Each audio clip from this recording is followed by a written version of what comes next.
After the Khmer Empire, or Lower Khmer, was invaded by the Javanese from Malaya, Khmer's power also weakened in the region. In 800 AD, a new kingdom inhabited by Mon-Khmer people was established, called Larvo Purao, which later became known as Larvo Kingdom or Lopburi in present-day Thailand. Larvo was a kingdom of the Mon-Khmer people ruled by King Ramanaya. The Larvo people spoke the Mon-Khmer language and were the largest ethnic group among the peoples scattered throughout Southeast Asia, along with the Jarm, Mon Burmese, Mon Lao, Thai, Indian, and Chinese. They gathered on the east bank of the Jav Paneer River, or Chao Phraya River, to trade with Indian and Chinese merchants. On the west bank of the Jav Paneer River was another area where various ethnic groups lived, such as Thai, Jarm, Chinese, and Indian. In 960 AD, Chinese ships reached the Larvo Kingdom for the first time. On the eastern side of the Jav Paneer River, trade between locals and foreigners flourished.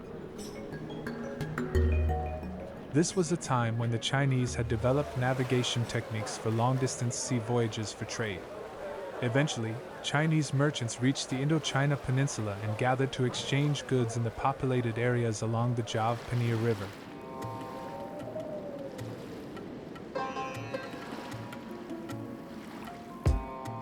As we already know, the populated area of the Jav Paneer River was divided into two parts. The eastern part, where Khmer Lavo people lived, mixed with Mon Burmese, Mon Lao, and some Thai people, and the western part, which also had a diverse population including Thai, Jarm, and Indians, who gathered around Wat Pu Thai Suan, or Wat Prathaku Jarm, where mostly Jarm Malays lived. After the economy developed through international trade, the Larvo Kingdom became the largest and most prosperous empire, so powerful that even the Mongol Emperor Kublai Khan did not dare to invade. This land had beautiful gemstones, gold, diamonds, valuable forests, elephants, and abundant wildlife. It had white stone mountain walls like fortress walls protecting the kingdom and vast natural resources. This is what Marco Polo described after his sea voyage, passing through Pinnan Island to the Larvo Kingdom, covering a distance of 800 kilometers. Year 1100. As trade flourished, the Thai language became the lingua franca for business communications, as this language had ties with Chinese since the Thai were an ethnic group that used to live in the southern mountains of China. Chinese merchants called the locals in the Larvo Kingdom the Sien Lorhook group, where Sien referred to the Jarm and Thai people, and Lorhook referred to Larvo. In coastal areas, the Malay Jarm language was used for communication. As Larvo was a large kingdom with strong economic power, it established a new kingdom called Ayotyear Srey Rearmatep, ruled by a Khmer king named King Rearmatep.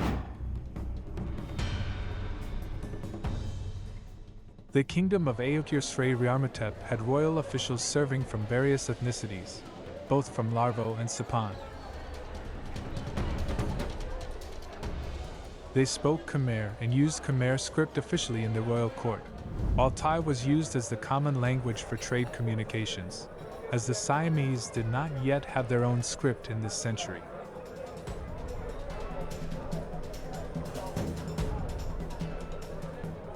King Rearmatep was not skilled in maritime trade, but he hired a Jarm named Cho Dirk Rirjir Seti to oversee trade in the Gulf of Thailand area, and an Indian named Jular Rirj Muntre to oversee responsibilities in the Andaman Sea area.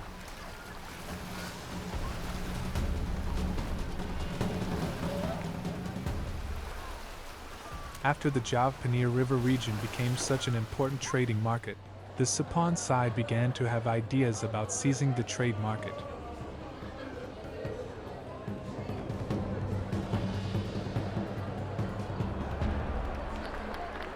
Larvo and Sapon then took turns controlling the trading area.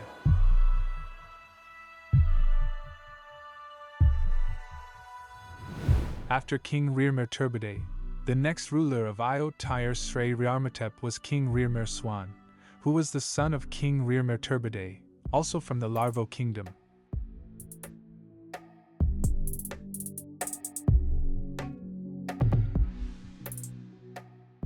One day, a terrible plague broke out, spreading throughout the world via rats.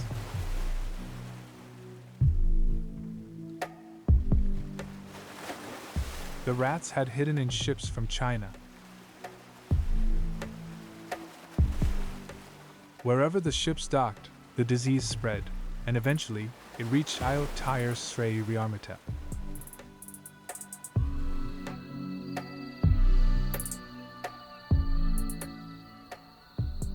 Khmer officials, along with the population concentrated in the trading centers and in the royal city, were infected and died in large numbers, including officials in the palace.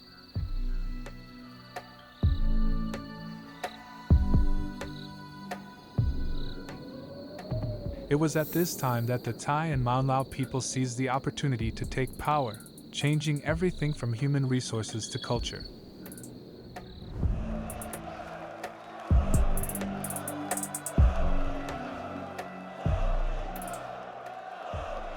A Sapon military commander named Parngur, or Boromiracha, seized control of Ayotyear Srey Rearmatep and expelled the Khmer king, Rearmer Swan, back to Larvo.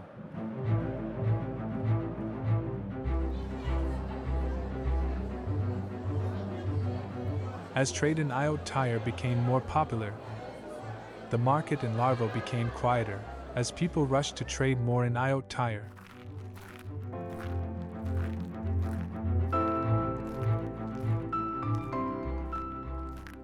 After King Parngur of Sapon passed away, Torngjan Racha, who was his son, ascended to the throne.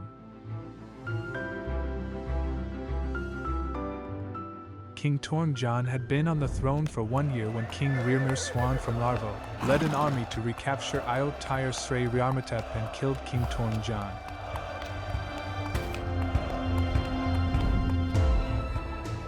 At this point, Ayotyear Srey Rearmatep was once again under the control of the Khmer Lavo.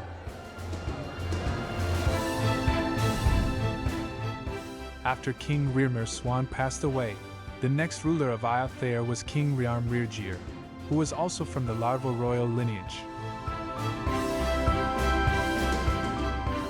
Despite the many changes in control of Ayotthaya between Larvo and Sapon, the officials under their rule, including both Larvo and Sapon officials, continued to serve together without any problems.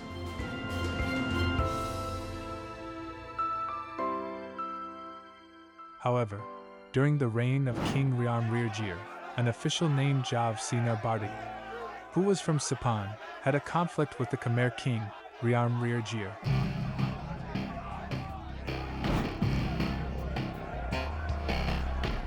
Because the subordinate officials did not obey, King Rearm Rearjir ordered the arrest of the official named Jav Sinar Bardi, who was from Sapon.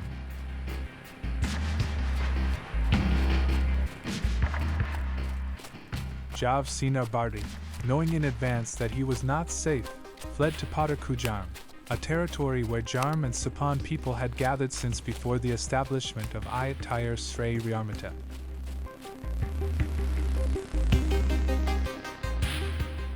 Jav Sinar Bardi sent an urgent letter to arrange a meeting with the King Nakornin, who ruled Sapon, and planned to overthrow and seize control of Ayotyear Srey Rearmatep from the Khmer king.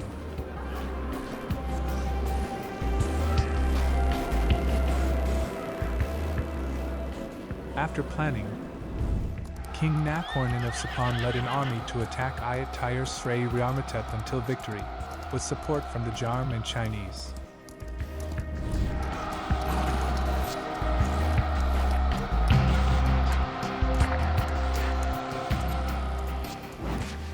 Many Chinese ships arrived, loaded with supplies and weapons, under the leadership of General Urnir of the Chinese Emperor.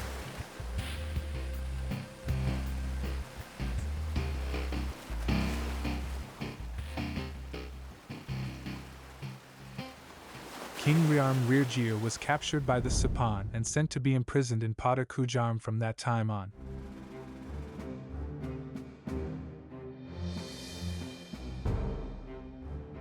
A new dynasty was established to rule Ayutthaya Srey Rearmatep, the Sipan Bhumi dynasty, under the control of King Nakorn, who was the son of a different mother of King Parngur.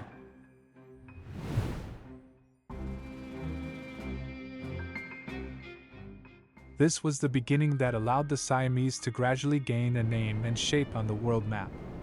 But Siam at this time was not yet Thai.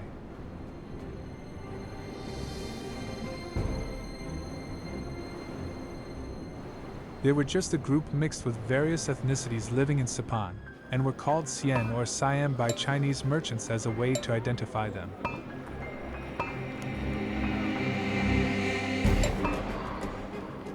From then on, Ayotyear Srey Rearmatep became increasingly prosperous under the leadership of King Nakorn. This Sipan king was skilled in maritime trade with the Jarm, expanding trade relations to India, Lanka, and Malaya. During the reign of King Nakorn in Ayutthaya Srey Rearmatep, the chief consort, Srey Sodajan, who had lineage ties to the royal family in Larvo, tried to gather military forces to attack Sipan and take revenge for Larvo, but could not overthrow King Nakorn.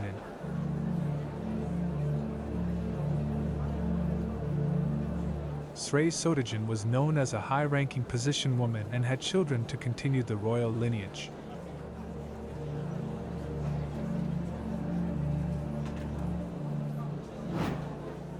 The story of the chief consort Srey Sodajan was later distorted by Thai authors, tarnishing her high reputation, which was comparable to that of a brave Khmer heroine who sacrificed everything to reclaim power for the Khmer kingdom.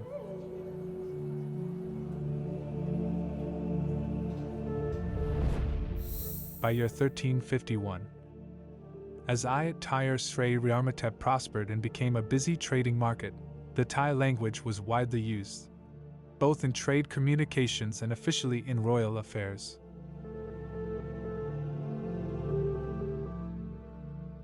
However, due to the lack of a writing system, the Sipan began to merge Thai with a large part of the Khmer language, as well as using ancient Khmer script mixed with Pali-Sanskrit script to create the Thai script and language that exists to this day.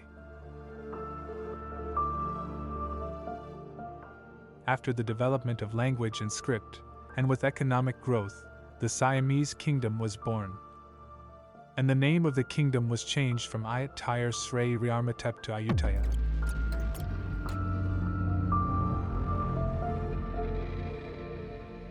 It was only around the mid-13th century that the Sipan began to call themselves Siam or Siamese and became Thai latter.